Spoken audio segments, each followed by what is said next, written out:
پہلے تو میں یہ عرض کروں محرم کی اسلام میں فضیلت کیا ہے اور کیوں ہے یہ فضیلت۔ رسول اللہ صلی اللہ علیہ وسلم نے فرمایا کہ محرم کو آپ صلی اللہ علیہ وسلم نے شہر اللہ قرار دیا ہے۔ صحیح حدیث ہے کہ آپ صلی اللہ علیہ وسلم نے فرمایا، صحیح مسلم کی حدیث ہے کہ رمضان کے روزوں کے بعد سب سے زیادہ جو روزے افضل ہیں وہ شہر اللہ المحرم، اللہ کے مہینے محرم کے ہیں، یعنی اللہ کی طرف اس محرم کی نسبت کی جا رہی ہے، تو یہ ایک بڑی فضیلت کی چیز ہے۔ اور قرآن میں جن 4 مہینوں کو محترم قرار دیا ہے، عرب ان مہینوں میں جنگ و جدال کو حرام سمجھا کرتے تھے کہ یار یہ ناجائز ہے، اس میں جنگ نہیں کرنی چاہیے، ان مہینوں کا احترام لازم ہے۔ ان میں 4 مہینوں میں محرم بھی ہے، محرم، رجب، ذوالحجہ، ذوالقعدہ، ذوالحجہ، یہ 4 مہینے ہیں جو محترم ہے، لیکن اس میں پھر رجب بھی داخل ہے اور ذوالقعدہ بھی اور ذوالحجہ بھی، تو یہ بھی ہے۔ اور 10 محرم کے روزے کی بڑی فضیلت ہے۔ آپ صلی اللہ علیہ وسلم نے فرمایا 1 سال کے گناہوں کی معافی کا ذریعہ بنتا ہے، لیکن آپ نے فرمایا کہ یہودیوں کی مشابہت نہ کرو، کیونکہ یہودی 1 روزہ رکھتے ہیں تو ہم 9، 10 یا 10، 11 2 روزے ملائیں گے۔ تو یہ محرم کی فضیلت ہے، اور یہ کیوں ہے اس کی ہمیں وجہ معلوم نہیں ہے۔ جیسے کسی نے ابھی بھائی نے سوال پوچھا نا کہ اس میں کوئی واقعات ہوئے تھے، تو پہلے میں بتا دوں 10 محرم میں جب نبی صلی اللہ علیہ وسلم نے محرم کے مہینے کی یہ فضیلت بیان کی تو اس کو کسی واقعے کی بیس پہ بیان نہیں کی ہے۔ اس بارے میں جتنے واقعات ہمارے پاس منقول ہیں کہ آدم علیہ السلام جنت سے زمین پہ آئے تھے، یا قیامت آئے گی اس دن، یا یہ کہ اور پتہ نہیں کیا کیا، ابراہیم علیہ السلام کو آگ میں ڈالا گیا، یہ سب من گھڑت ہیں، اس کی کوئی حقیقت نہیں ہے، موضوع روایتیں ہیں۔ البتہ اس دن موسیٰ علیہ السلام اور بنی اسرائیل کو فرعون سے نجات ملی تھی، اس بارے میں روایت سندن بہتر ہے، یعنی اس کو مستند روایت کہا جا سکتا ہے۔ تو وہ یہ کہا جا سکتا ہے کہ 10 محرم کو موسیٰ علیہ السلام اور بنی اسرائیل کو اللہ نے فرعون سے نجات دی تھی، اسی بیس پہ یہودی روزہ رکھا کرتے تھے اس دن۔ تو یہ روایت کے علاوہ باقی جتنے بھی واقعات ہیں سب من گھڑت ہیں۔ باقی حضرت حسین رضی اللہ تعالی عنہ کو جو کربلا میں شہادت ملی ہے، وہ تو 10 محرم، وہ تو فضیلت تو اسلام میں پہلے سے تھی، تو حضرت حسین رضی اللہ تعالیٰ عنہ کا واقعہ تو بعد میں ہوا ہے، تو اس سے حضرت حسین کی شہادت کو اور فضیلت مل گئی کہ آپ کو ایک مقدس دن میں اللہ تعالیٰ نے شہادت عطا فرمائی ہے۔ دیکھو اللہ تعالیٰ نے جو ہمیں قرآن میں آیات بتائی ہیں، یہ سب ہمیں اللہ کی طرف کھینچتی ہیں کہ ہم اللہ کے بن کے رہیں، جیسا جیسے اللہ کہہ رہا ہے ویسے کریں، اپنے عمل کو درست کریں۔ سورہ بقرہ میں اللہ کا ارشاد ہے لَيْسَ الْبِرَّ أَن تُوَلُّوا وُجُوهَكُمْ قِبَلَ الْمَشْرِقِ وَالْمَغْرِبِ وَلَكِنَّ الْبِرَّ مَنْ آمَنَ بِاللَّهِ وَالْيَوْمِ الْآخِرِ وَالْمَلَائِكَةِ وَالْكِتَابِ وَالنَّبِيِّينَ۔ فرمایا ادھر ادھر منہ کر لینا یہ کوئی نیکی نہیں ہے، اصل نیکی یہ کہ پہلے اپنا ایمان درست کرو، اور پھر وَأَقَامَ الصَّلَاةَ وَآتَى الزَّكَاةَ وَالْمُوفُونَ بِعَهْدِهِمْ، نماز قائم کرو، زکوٰۃ دو، معاہدوں کی پابندی کرو، اور وآت المال علی حبہ، صرف اللہ سے محبت کی بیس پر ذوی القربہ، رشتہ داروں کو پیسے دو، رشتہ داروں کو پیسے دو، والیتامى، یتیموں کو دکھ کھلاؤ، یتیموں پہ خرچ کرو، والمساکین، مسکینوں کو کھلاؤ، وابن السبیل، مسافروں پر خرچ کرو، الو نہ بناؤ مسافر کو کہ اس کو کیا پتہ یہاں کے ریٹ کا تو الو بناؤ اس کو، ایسا نہیں، مسافروں کا خیال کرو۔ تو یہ 4 قسم کے طبقے پر احسان کرو، اور نماز بھی قائم کرو، اور زکوٰۃ الگ سے دو، اور والصابرین فی البأساء والضراء، کوئی پریشانی آئے تو صبر کرو، چاہے وہ مالی پریشانی ہو، فی البأساء والضراء، جسمانی پریشانی، وحین الباس، اگر میدان جنگ میں لڑنا پڑے تو میدان جنگ میں صبر سے لڑو، اولئک الذین صدقوا، اللہ فرماتے ہیں جن لوگوں کی یہ صفات ہیں یہ ہیں سچے ایمان کے دعوے میں۔ ہم لوگوں نے اسلام کو بھی ایک، یعنی یوں سمجھیں کہ ایک فیشن ہوتا ہے نا، مختلف قسم کے موسموں میں مختلف قسم کی ایکٹیویٹیز ہوتی ہیں، محرم میں ہمارے ایک نئی قسم کی ایکٹیویٹیز ہوتی ہیں، ربیع الاول میں الگ قسم کے مسلمان بنے ہوتے ہیں ہم لوگ، ٹھیک ہے نا۔ تو یہ 2 مہینے خاص طور پر ایسے ہیں جس میں یہ 2 مہینے کی جتنی ہماری ایکٹیویٹیز ہیں وہ سب ہم اخپل طریقے سے گزارتے ہیں، جس طرح اللہ اس کے رسول نے بتایا اس طرح سے نہیں گزارتے۔ اسلام میں کسی کی یوم ولادت یا یوم شہادت یا یوم وفات اس کو کوئی اہمیت نہیں دی گئی ہے، اگر دی گئی ہوتی تو سب سے پہلے محمد صلی اللہ علیہ وسلم کا یوم وفات کا دن ایسا تھا کہ اس پہ ہمیں غم منانے کا حکم دیا جاتا۔ اور یوم ولادت ایسی تھی جس پہ ہمیں خوشی منانے کا حکم دیا جاتا. کہیں بھی نہیں ملتا ہمیں. بعض حضرات یہ کہتے ہیں کہ آپ صلی اللہ علیہ وسلم کو خواب آیا تھا جس میں بتایا گیا کہ آپ کے نواسے حضرت حسین جو جنت کے سرداروں کے جنت کے نوجوانوں کے سردار ہیں ان کو آپ کی امت شہید کرے گی. تو آپ بلک بلک کے رونے لگے. اس سے بعض لوگ استدلال کرتے ہیں دیکھو غم حسین میں رونا چاہیے. تو یاد رکھو نبی صلی اللہ علیہ وسلم کو جب اطلاع ملی آپ کو غم ہوا آپ روئے. تو جب بھی کوئی غم کسی کو پہنچتا ہے اس کی آنکھوں سے آنسو نکلنا یہ نیچرل ہے. تو ایسی خبر کو سن کے آپ کو رونا آ جائے تو یہ سنت ہے, اس میں کوئی حرج نہیں ہے. لیکن کیا ہر سال نبی صلی اللہ علیہ وسلم جس دن یہ خواب آیا تھا تو اگلے سال اسی تاریخ میں دوبارہ روئے پھر اسی تاریخ میں دوبارہ روئے؟ بھائی جب غم کی خبر ملی تو روئے آپ صلی اللہ علیہ وسلم. حضرت جعفر طیار آپ کے چچا زاد بھائی, ان کی شہادت کی آپ کو اطلاع ملی تو بھی آپ کی آنکھوں سے آنسو جاری ہوئے. تو کیا اب حضرت جعفر کے غم میں رونا بھی سنت ہوگا؟ بولو نا بھائی.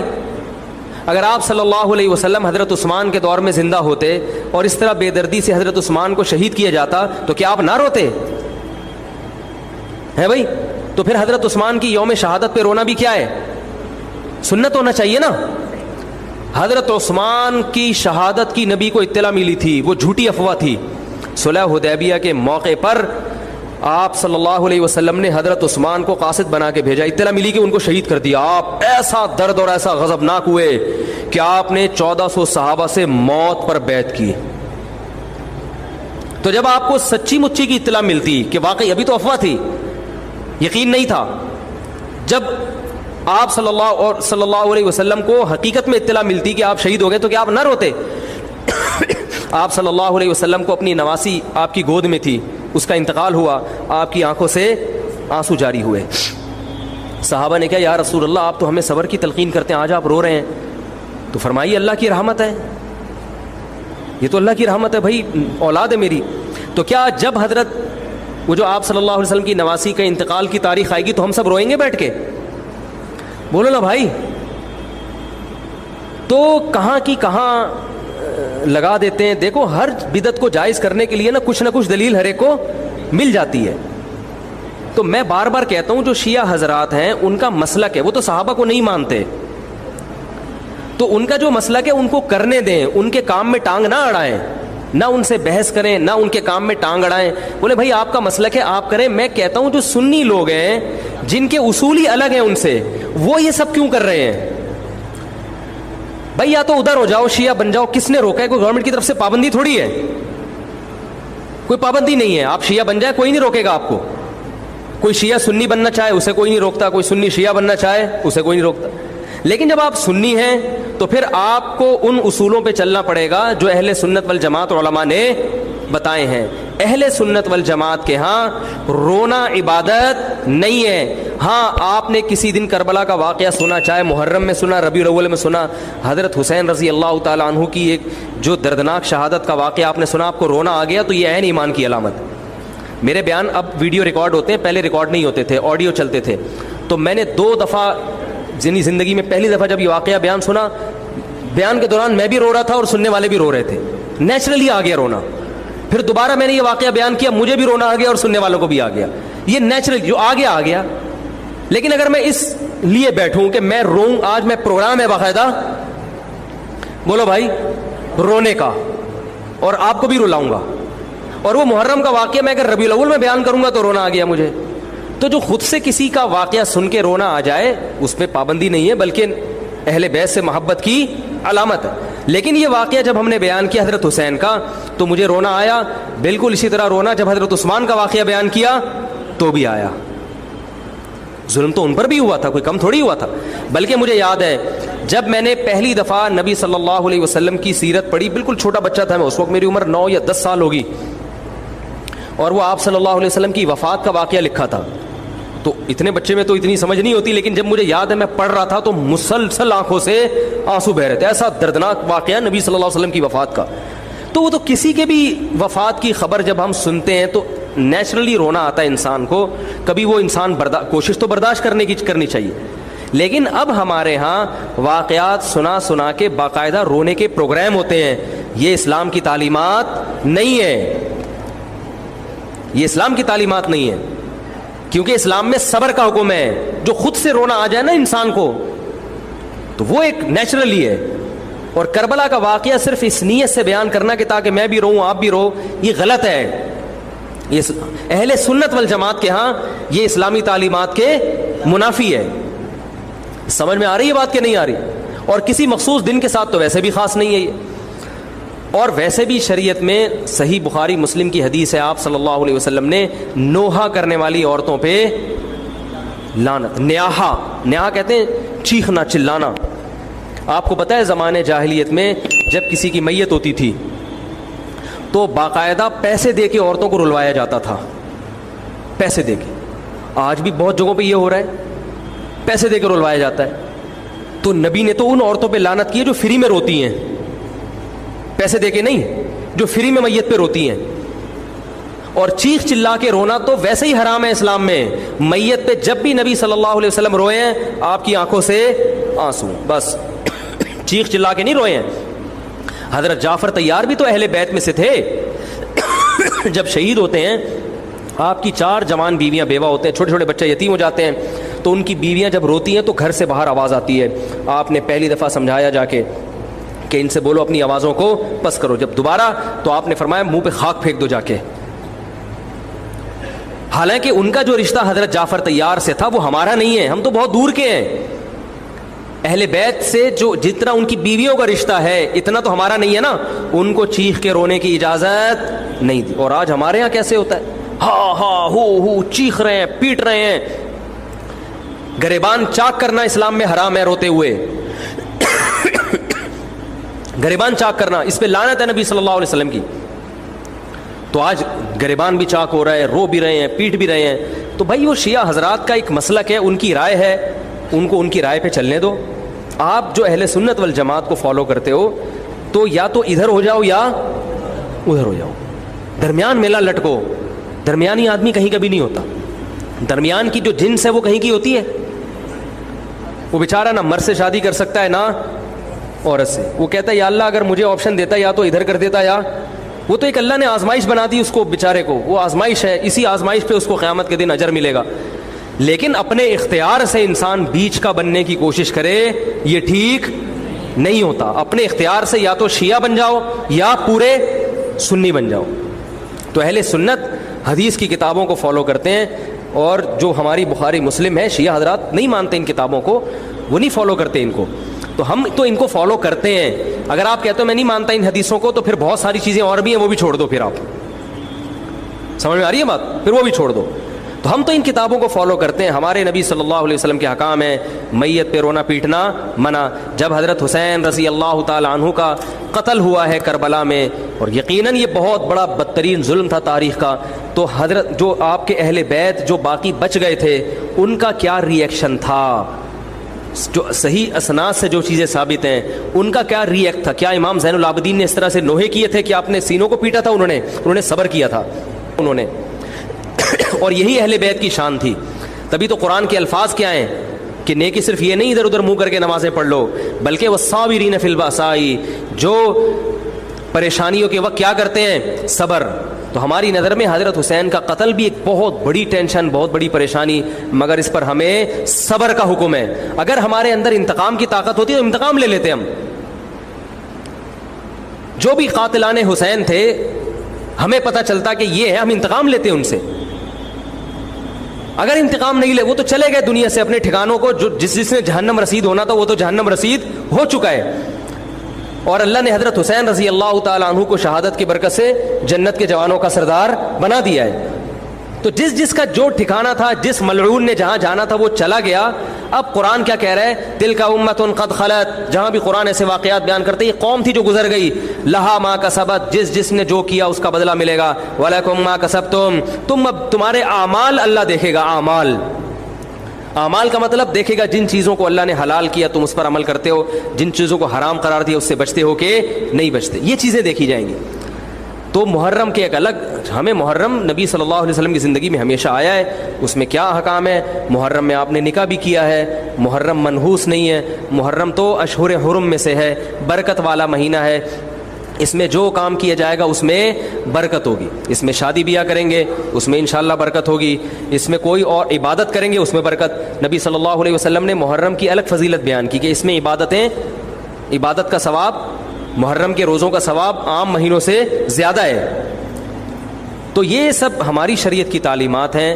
تو ہمیں ایک طرف ہو جانا چاہیے، ہمیں اسی کو فالو کرنا چاہیے. ہاں یہ وہ دور نہیں ہے کہ آپ دوسروں پہ جا کے انگلیاں اٹھائیں، تم یہ کیوں کر رہے ہو، یہ کیوں. بس چھوڑ دو اس کو، جو جب اس کو سمجھ میں آئے گی تو آ جائے گا، نہیں آئے گی تو 73 فرقے ہیں نا، تو یہ آپ تھوڑی ختم کرو گے، یہ حضرت عیسیٰ علیہ السلام آ کے ختم کریں گے. تو جو کام عیسیٰ علیہ السلام کا ہے وہ خود کرنے کی کوشش بولو بھائی مت کرو. آپ دیکھو کہ ان میں جو صحیح ہے اس کو فالو کرو. باقی بھائی جیسا کر رہے ہو، ہمارے پاس نہ کوئی پولیس ہے نہ کوئی پاور ہے. پولیس بھی ہوتی تو بھی کچھ نہیں کرتی. ہم اگر پولیس میں ہوتے تو کیا کر لیتے. فساد ہوتا ہے ان چیزوں سے. افغانستان میں جب طالبان کی حکومت تھی،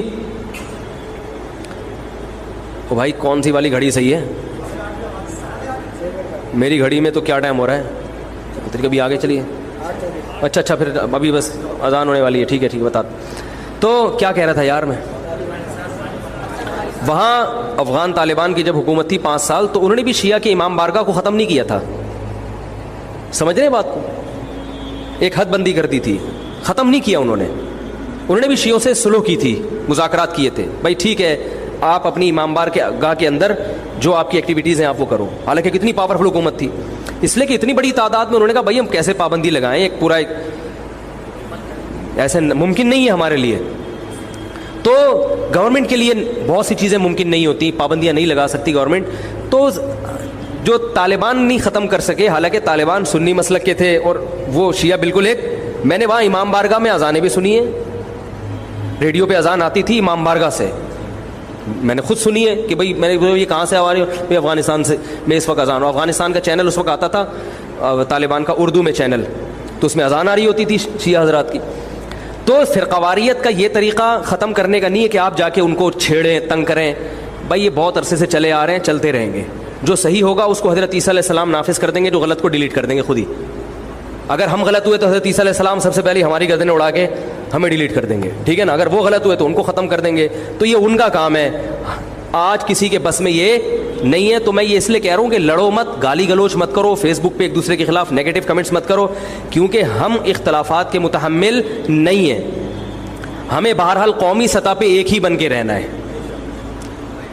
پاکستان کے مقابلے میں جو ہمارے دشمن ہیں ان کے مقابلے میں ہمیں ایک بن کے رہنا. جہاں تک مذہب کا تعلق ہے، بھائی آپ کا مسلک اجازت دیتا ہے آپ کریں، ہمارا مسلک ہمیں اس کی اجازت، ہمارا مسلک ہمیں ماتم دیکھنے کی بھی اجازت نہیں دیتا. سمجھ میں آ رہی ہے بات؟ ہمیں دیکھنے کی بھی اجازت نہیں، ہم دیکھیں گے بھی نہیں. آپ کا مسلک ہے آپ کریں. تو لڑنا بھڑنا نہیں ہے. میں صرف یہ کہہ رہا ہوں کہ ایک طرف ہو جاؤ، یا ادھر یا بولو بھائی ادھر ہو جاؤ. تو ہم یہ چیزوں کو غلط سمجھتے ہیں، نہ ماتم کو جائز سمجھتے ہیں، نہ رونے پیٹنے کو جائز سمجھتے ہیں. جس طرح سے رویا جا رہا ہے، کسی کو واقعہ کربلا سن کے رونا آ جائے، یہ ایمان کی علامت ہے اہل بیت. لیکن یہ کوئی سنت عمل نہیں ہے کہ باقاعدہ اس کو رلانے کے لیے آرڈر پہ بٹھایا جائے کہ چلو کربلا کا واقعہ سن کے رونا سنت ہے تو آپ بیٹھو تو رو. ایسا نہیں ہے، کچھ ایسی شریعت میں نہیں ہے. اللہ تعالیٰ سے دعا ہے کہ اللہ تعالیٰ ہمیں اہل سنت والجماعت میں اگر ہم ہیں تو حقیقی معنوں میں اس میں داخل کر لے، اور پھر اسی کو فالو کرنے کی توفیق عطا فرمائے اور ملک کو بدامنی سے محفوظ فرمائے. ایک تو KPK کے ایک بہت بڑے عالم حضرت مولانا شیخ ادریس صاحب جو شیخ الحدیث بھی تھے، مجھے ان کے بارے میں پہلی مرتبہ اس وقت پتہ چلا جب میں جاپان کے ٹرپ پہ گیا تھا. تو جنہوں نے مجھے بلایا ارشاد بھائی ہیں، وہ پہلے شیخ ادریس صاحب کو بھی بلا چکے تھے. وہاں میں نے لوگوں سے ان کی بڑی تعریف سنی تو مجھے تجسس ہوا بھئی کون ہیں KPK کے عالم ہیں جن کے علم اور تقویٰ پہ لوگ اتنا ناز کرتے ہیں KPK کے لوگ. پھر میرا پشاور جانا ہوا، گاؤں دیہاتوں میں جانا ہوا، وہاں بھی میں نے ان کے بارے میں سنا. پتہ چلا جامع رشید میں ہمارے کچھ ٹیچر ایسے ہیں جو ان کے شاگرد ہیں براہ راست حضرت مولانا ادریس صاحب کے رحمہ اللہ تعالی. ہمارے دل میں بھی عقیدت پیدا ہوئی. اطلاع ملی کہ جی ان کو شہید کر دیا گیا. شہادت سے پہلے 15-20 دن ان کے خلاف سوشل میڈیا پہ ایک بہت ہی غلیظ قسم کا پروپیگنڈا کیا گیا. ان کا بیان میں نے سنا، بیان تو پشتو میں ہے لیکن وہ بہت آسان پشتو ہے، واضح ہے. اس میں انہوں نے بتایا کہ میں حق بیان کروں گا، پھر فوج کی تعریف کی، آرمی چیف کی تعریف کی. اس کے بعد پھر سوشل میڈیا پہ ان کے خلاف جو طوفان بدتمیزی مچایا گیا ہے ان کے خلاف شرم کے سارے تقاضوں کو بالائے طاق رکھ کے. تو پہلے میں آپ سے چند اصولی باتیں کروں گا. جنہوں نے سوشل میڈیا، جو قاتل ہیں وہ تو دہشت گرد ہیں، وہ تو بعد میں آتا ہوں ان پر میں. پہلے جن لوگوں نے سوشل میڈیا پہ ان کو پریشان کیا، دیکھو اگر آپ کو آرمی چیف کی تعریف پسند نہیں ہے تو آپ بولو کہ ہم شیخ الحدیث کی اس رائے سے متفق نہیں ہیں، بس اتنا کافی ہے. نہ کسی کی عقیدت میں پاگل ہو جاؤ، کسی سیاستدان یا کسی چیف کی عقیدت میں، نہ نفرت میں پاگل ہو جاؤ. ہماری قوم میں اعتدال ختم ہو گیا ہے. اگر آپ کو حضرت کی مخالفت کرنی تھی، جو سوشل میڈیا پہ جنہوں نے ان کے خلاف پروپیگنڈا کیا نا 15 دن، جو اسٹریس دی ان کو، جس عذاب میں ڈالا ہے ان کو، میں ان لوگوں سے مخاطب ہوں جس جہالت کا مظاہرہ کیا ہے. اگر آپ کو ان کے بیان سے اتفاق نہیں تھا، آپ کا خیال تھا آرمی چیف کی تعریف نہیں ہونی چاہیے تھی، زیادہ سے زیادہ آپ بھی یہ کلپ ریکارڈ کروا دیتے کہ حضرت سے ہمیں بہت عقیدت ہے، حضرت کے علم اور تقوی پر ہمیں بڑا ناز ہے، حضرت کی اس بات سے ہم اختلاف کرتے ہیں. یہ ٹھیک ہے اس طرح سے ریئیکشن ریکارڈ کروانا اگر آپ کا خیال ہے کہ وہ غلطی پر تھے. لیکن جو طوفان بدتمیزی ان کے خلاف سوشل میڈیا پہ مچایا گیا ہے، پھیلایا گیا ہے، اس سے پتہ چلتا ہے کہ لوگ کسی سیاسی لیڈر کی عقیدت میں بھی اعتدال نہیں ہے اور مخالفت میں بھی اعتدال نہیں ہے. بھائی اگر آپ کو کسی سیاسی لیڈر سے محبت ہے، اس کے کسی کام کی بیس پہ، تو آپ کو علماء سے کیوں محبت نہیں ہے؟ کیا وہ انہوں نے زندگی میں کوئی کام نہیں کیے؟ صرف علم ہی، دین کا علم ایک ایسی بنیادی چیز ہے، اگر ذرہ برابر بھی ایمان ہونا تو انسان کو اہل علم سے محبت ہوگی. جو 1-1.5 ہفتہ 15 دن ان کو اذیت دی ہے نا، جو سوشل میڈیا پہ ہم بھی دیکھ رہے تھے، اتنا آگے جانے کی کوشش مت کرو. کسی سیاسی لیڈر کی محبت میں بھی پاگل مت ہو جاؤ اور نفرت میں بھی پاگل مت ہو جاؤ. آج کل لوگ نفرت کرتے ہیں، اس میں بھی پاگل ہو جاتے ہیں اور محبت میں بھی پاگل ہو جاتے ہیں. آپ تھوڑا سا سافٹ کارنر رکھو. ہمارے بھی بڑے جب کوئی بات کرتے ہیں تو بعض دفعہ ہمیں بھی اس سے تھوڑا سا اشکال ہوتا ہے، ہم عرض کر دیتے ہیں حضرت اس بات سے ہمیں کیا ہے، اختلاف ہے. مجمع میں بھی کہہ دیتے ہیں ہمیں ان سے. بھائی علماء کی اطاعت کی جائے گی اس علم میں جو اللہ نے ان کو دیا ہے. سیاست میں اگر وہ کوئی بات کرتے ہیں، آپ کو ان سی بات سے اختلاف ہے، تو اعتدال کے ساتھ آپ اس رائے کو بیان کر دو. میں نہیں کہہ رہا آپ ان کی بات کو 100% درست مانو، لیکن اس بات پہ بھی امکان ہے کہ وہ صحیح بول رہے ہوں. ضروری نہیں کہ آپ کی رائے صحیح ہو. میں تو اس کو فرض کر رہا ہوں کہ غلط بھی اگر انہوں نے بولا بالفرض، تو آپ کو اگر ان سے اختلاف ہے کسی بھی، اور یہ آئندہ بھی ہو سکتا ہے. دیکھو آپ کے والد جب یہ جے یو آئی اور پی ٹی آئی کے پھڈے چل رہے تھے نا، عمران خان کی حکومت تھی، جے یو آئی والے بہت زیادہ عمران خان کے خلاف تھے، یہودی ایجنٹ، اور وہ لوگ ان کے خلاف ڈیزل کی ایک رٹ لگائی بھی تھی. تو میں اس وقت بھی یہ بات کہتا تھا کہ کسی سیاسی لیڈر کی عقیدت میں بھی پاگل ہونے کی کوشش نہ کرو، نفرت میں بھی پاگل ہونے کی کوشش نہ کرو. ایک ہی گھر میں میاں بیوی میں طلاقیں ہوئی ہیں، بیوی پی ٹی آئی کی ہے اور شوہر جے یو آئی کا ہے، یا بیگم اس کو سپورٹ، دوستوں میں لڑائیاں ہوئی ہیں. چھوڑو، میں نے کہا یہ کل آپس میں مل کے بیٹھے ہوئے ہوں گے اپنے سیاسی مفاد میں. آج بیٹھے ہوئے کہ نہیں بیٹھے ہوئے؟ آج مولانا فضل الرحمان مانتے ہیں جی پی ٹی آئی سے دوستیاں بڑھانے کی کوشش کر رہے ہیں. میں نے اس وقت یہ بات کہی تھی، آپ رائے رکھو، پی ٹی آئی کے سپورٹر بھی بن سکتے ہو، جے یو آئی کے سپورٹر بھی بن سکتے ہو، جو آپ کو اچھا لگے آپ اس کو سپورٹ کرو، آپس میں نفرتیں پیدا مت کرو. اتنا آگے پوری دنیا میں ہوتا ہے، کچھ حکومت میں ہوتے ہیں، کچھ اپوزیشن میں ہوتے ہیں، جہاں بھی جمہوریت ہوگی یہ اختلافات لازمی ہوں گے، لیکن لمٹ کراس کرنے کی کوشش نہ کریں. ابھی لوگ پاگل ہوئے ہیں، نفسیاتی ہوئے ہیں، عقیدت میں بھی اندھے ہوئے ہیں اور نفرت میں بھی اندھے ہوئے ہیں. نہ دنیا میں کوئی اتنا نیک ہے جتنا آپ سمجھ رہے ہو، یہ ذہن میں رکھنا. کسی سیاسی لیڈر کو اگر آپ بہت زیادہ نیک سمجھ رہے ہو، تھوڑا سا کم کر لو. کچھ اپنی بھی غلطیاں ہوتی ہیں جس کی وجہ سے انسان سزائیں بھگتتا ہے، سارے مظلوم نہیں ہوتے، کچھ اپنی بھی کوتاہیاں ہوتی ہیں. اور جس سے آپ کو نفرت ہے اس سے تھوڑی سی نفرت کم کر لو. اتنا برا نہیں ہے جتنا آپ اس کو سمجھ رہے ہو. میں شروع سے یہ بیان دیتا آ رہا ہوں. ہمارے جامعۃ الرشید میں ایٹ اے ٹائم طلبہ میں جے یو آئی کے بھی تھے، پی ٹی آئی کے بھی تھے، مسلم لیگ کے بھی تھے. ان میں بھی جب کوئی زیادہ اگریسو ہوتے تھے ہم یہ کہتے تھے بھائی تحمل پیدا کرو یار، ایک کلاس میں رہتے ہو آپ لوگ. جامعۃ الرشید نے اجازت دی بھی تھی، جو جس سیاسی تنظیم میں ہو ہمیں سب کو اجازت ہے، جس کو چاہے ووٹ دینا، یہاں پڑھنے کے لیے آئے ہو، پڑھائی کو فوکس کرو یہاں پہ. تو یہ ہمیشہ سے سیاسی اختلافات ہوتے رہے. تو حضرت نے ایک بیان دے دیا آرمی چیف کی تعریف میں. اب جن کو فوج سے آج کل نفرت چل رہی ہے، کل فوج سے ان کو محبت بھی تھی کہ نہیں تھی. ایک صاحب نے مجھے کہا کہ اسی فوج نے بنگلہ دیش توڑا ہے، اسی فوج نے یہ کیا، اسی فوج نے یہ کیا. میں نے کہا توڑا ہوگا بنگلہ دیش بھی، سب کچھ کیا ہوگا، لیکن جب عمران خان کی حکومت تھی اس وقت آپ نے یہ الزام فوج پہ کیوں نہیں لگایا؟ وہ پی ٹی آئی کے تھے، مجھے ان سے اختلاف نہیں ہے، سپورٹر ہوں گے ٹھیک ہے، اچھی بات ہے، آپ جس کو چاہو سپورٹ کرو. لیکن میں نے کہا یہ جو الزامات آپ لگا رہے ہو کہ بنگلہ دیش فوج نے توڑا ہے، بلوچستان میں حالات خراب کرنے کی ذمہ دار فوج ہے، میں نے کہا جب عمران خان کی حکومت تھی اس وقت آپ نے یہ الزامات فوج پہ کیوں نہیں لگائے؟ اس وقت آپ کے پاس آپ کا مطالعہ کم تھا، اب آپ نے اسٹڈی کیا ہے، یا اس وقت فوج سے آپ کے مفادات تھے تو یہ ان میں سے کوئی جرم فوج نے نہیں کیا؟ جہاں فوج نے عمران خان کو ہٹایا تو آپ نے یہ سارے الزامات اب فوج پہ لگائے ہیں جا کے. یا تو آپ نے ریسرچ ابھی کی ہے تو پہلے کیوں نہیں کی ریسرچ؟ میں نہ فوج کی حمایت کر رہا ہوں نہ مخالفت کر رہا ہوں، میں تو یہ کہہ رہا ہوں کہ ہماری جو آج کل جو ہماری قوم کی جو اسٹیٹمنٹ ہے نا، اس کے پیچھے یا تو کسی کی محبت ہوتی ہے یا کسی کی نفرت ہوتی ہے، وہ ریسرچ نہیں ہوتی۔ جس نے ریسرچ کے بات کی ہے وہ کہے بات، لیکن میجورٹی کے بعد ریسرچ نہیں ہوتی، عقیدت میں اندھے یا نفرت میں اندھے، یہ چل رہا ہے مارکیٹ میں۔ تو یہ جو سیاسی لیڈر ہے نا، کل فوج کا ان کے ساتھ مفاد ہوا تو یہ ہیرو بنا دیں گے فوج کو، فوج ان کو ہیرو بنا دے گی، اور یہ کس کو ہیرو بنا دیں گے؟ فوج کو ہیرو بنا دیں گے۔ تو میں اور آپ کیوں لڑیں بھائی؟ میں اور آپ کیوں نفرتیں پیدا کریں؟ اور علماء کی مخالفت، علماء کے خلاف زبان درازیاں۔ میں نے بتایا نا اعتکاف میں، میں نے ایک لفظ بول دیا تھا کہ مولانا فضل الرحمان کو ڈیزل مت بولو، یہ غلط ہے۔ بندہ اعتکاف توڑ کے چلا گیا، کیا کر رہے ہو بھائی؟ کس کا نقصان؟ میرا نقصان کر رہے ہو، اپنا نقصان کر رہے ہو۔ وہ پی ٹی آئی کے تھے، اس دور کی بات ہے جب یہ نفرتیں عروج پہ تھی، اعتکاف توڑ کے چلا گیا۔ میں تو اس مولوی کو مانتا ہی نہیں۔ تو یہی ہم نے عمران خان کی تعریف میں 2 لفظ بول دیے تھے۔ تو آپ دیکھ، جب عمران خان نے یونائٹڈ نیشن میں جا کے تقریر کی اور سپورٹ کیا کشمیر کو اور قادیانیوں کے خلاف کچھ قانون سازی کی کوشش کی، میں نے 2 لفظ بولے تھے، تو جو گالیاں ہمیں پڑی تھیں، جو ہمارے پرانے لسنر وہ انسبسکرائب کر کے بھاگ گئے۔ تو تمہارا ظرف جب اتنا چھوٹا ہے تو تم دنیا میں کسی سے بھی کچھ نہیں سیکھ سکتے۔ سمجھ میں آ رہی ہے بات؟ کسی سے کچھ نہیں سیکھ سکتے تم، بہت چھوٹا ظرف ہے یار۔ تھوڑا ظرف کیا کر لو، بڑا کر لو ظرف تھوڑا سا۔ آپ کہہ سکتے تھے مفتی صاحب کی رائے سے ہمیں اختلاف ہے، ہم باقی بیانات سنیں گے، سیاسی رائے نہیں مانتے، یہ کہہ دیتے، کوئی بڑا مسئلہ نہیں۔ اتنی نفرت کہ یار 2 لفظ تم سے برداشت نہیں ہو رہے، نہ ان سے ہو رہے تھے نہ ان سے ہو رہے تھے۔ میرے بھائی اتنا لمٹ کو کراس کرنے کی کوشش نہ کرو۔ یہی حشر کیا اتنے بڑے بزرگ، نہ ان کی داڑھی کا خیال کیا، جو سوشل میڈیا پہ جنہوں نے ان کے خلاف پروپیگنڈا کیا، میں ان کی بات کر رہا ہوں۔ انہوں نے 2 لفظ بول دیا آرمی چیف کی تعریف میں، فوج کی تعریف میں، تو کیا ان کے خلاف پہلے سوشل میڈیا پہ زہریلا جو جاہلوں نے جو کچھ کیا ان کے ساتھ، پھر اس کے بعد جو دہشت گردوں نے ان کو شہید کیا ہے، وہ تو انف ہو گیا۔ اور یہ شہید کیوں کیا؟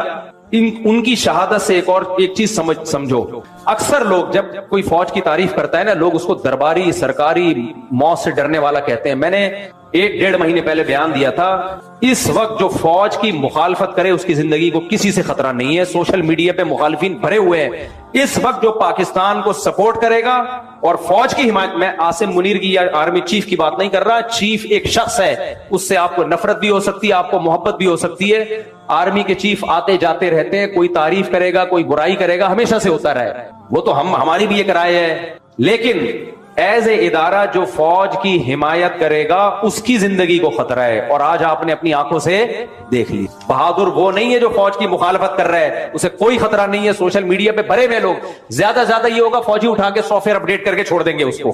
بہت سے لوگ مخالفت کر رہے تھے، فوجیوں نے اٹھایا سافٹ ویئر اپڈیٹ کیے، ونڈو چینج کی، پرانی ونڈو ڈلی ہوئی تھی، نئی ونڈو ڈالی، تو وہ تو پھر اب یہ بول رہے ہیں الیکشن میں دھاندلی بالکل بھی نہیں ہوئی تھی۔ وہ اتنے اپڈیٹ ہو گئے کہ وہ اتنے تو یعنی بہت ہی اپڈیٹ ہو گئے نا، وہ ان کے ایسے سافٹ ویئر اپڈیٹ ہوئے ہیں۔ زیادہ یہ کریں گے نا، وہ مار کے تھوڑی پھینکیں گے۔ کتنے صحافیوں کو مار دیا بھائی، بہت سے صحافی ہیں بول رہے ہیں فوج کے خلاف، کچھ بھی نہیں ہو رہا ان کو۔